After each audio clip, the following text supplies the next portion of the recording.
በስመ አብ በወልድ በመንፈስ ቅዱስ አሐዱ አምላክ አሜን።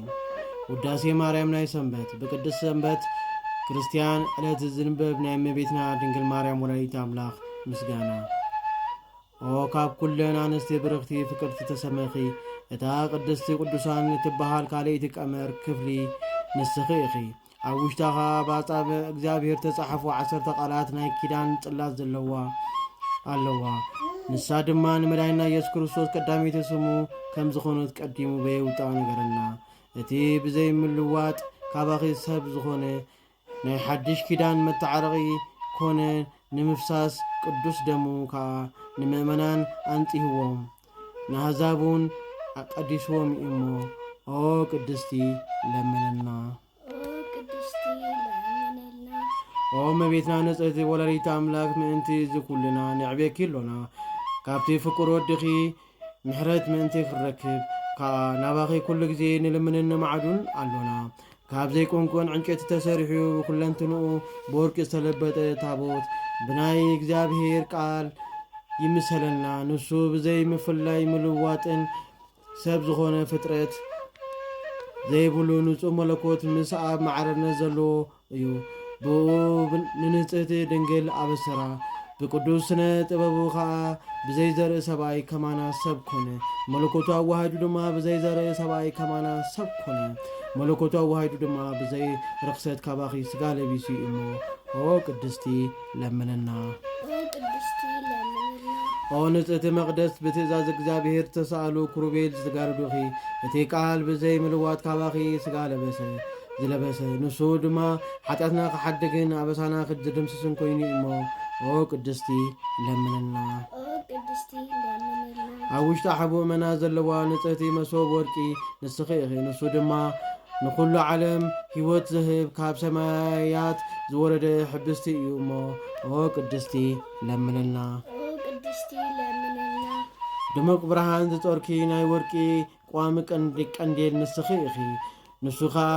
ኩሉ ግዜ ንዓለም መብራህቲ እዩ ዝቅድሞ ዘይብሉ ካብ ብርሃን ተረኸበ ብርሃን ካብ ሓቀኛ ኣምላኽ ተረኸበ ሓቀኛ ኣምላኽ ብዘይ ምልዋጥ ካባኺ ሰብ ዝኾነ ነዞም ኣብ ጸልማትን ኣብ ደነን ጽላሎትን ሞትን እንነብር ብምምጽኡ ካብ ልዕሌና ኣብረኸ ኣጋርና ከዓ ናብ መገዲ ሰላም ኣቕንዕ ብቅዱስ ሚስጥር ጥበቡ ኣድሒንና እሞ ኦ ቅድስቲ ለምንና ሓጢአት ዘሓድግ ጌጋ ዝድምስስ ብሩኽ ካብ መቕደስ ዝወፀ ፈሓም ሓዊ ዝጾርኪ ናይ ወርቂ ማዕጠንቲ ንስኺ ኢኺ ንሱ ከዓ ካባኺ ሰብ ዝኾነ ስሙር ዕጣን መስዋዕቲ ገይሩ ንሱ ነቦ ዘዕረገ ቃል እግዚአብሔር እሞ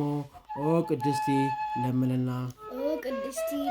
ኦ ማርያም ቃል እግዚአብሔር ዝወለድክና ምልክዕቲ ርግቢ ተሓጎስ ደስ በልኪ ንስኺታ ካብ ሱር እሰይ ዝፈረየት ጥዑም መዓዛ ዘለዋ ዕምባባ ኢኺ እሞ ኦ ቅድስቲ ለምነና ከይተኸልዋ ማይ ከይስተዋን ዝበቐለት በትሪ ኣሮን ነበረት ንስኺ ድማ ብሓቂ ኦ ወላዲት ክርስቶስ ኣምላኽና ከማ ኢኺ ብዘይ ዘርኢ ተወሊዱ ከዓ ድሕንና እሞ ኦ ቅድስቲ ለምነና ኦ ምልእተ ጸጋ ልዕሊ ኩሎም ቅዱሳን ንስኺ እትልምነና ይከኣለኪ እዩ ንስኺ ካብ ሊቃነ ጳጳሳት ተዓቢ ካብ ነቢያት እውን ኣጸቢቂ ትኸብሪ ካብ ግርማ ስራፌል ክሩቤልን ዝበለጸ ተፈታዊ ግርማ መጎስ እውን ኣለኪ ናይ ብሓቂ ትምክሕቲ ወገንና ነፍሳትና እውን ህይወት እትልምኒን ንስኺ ኢኺ ንዑ ብምእማን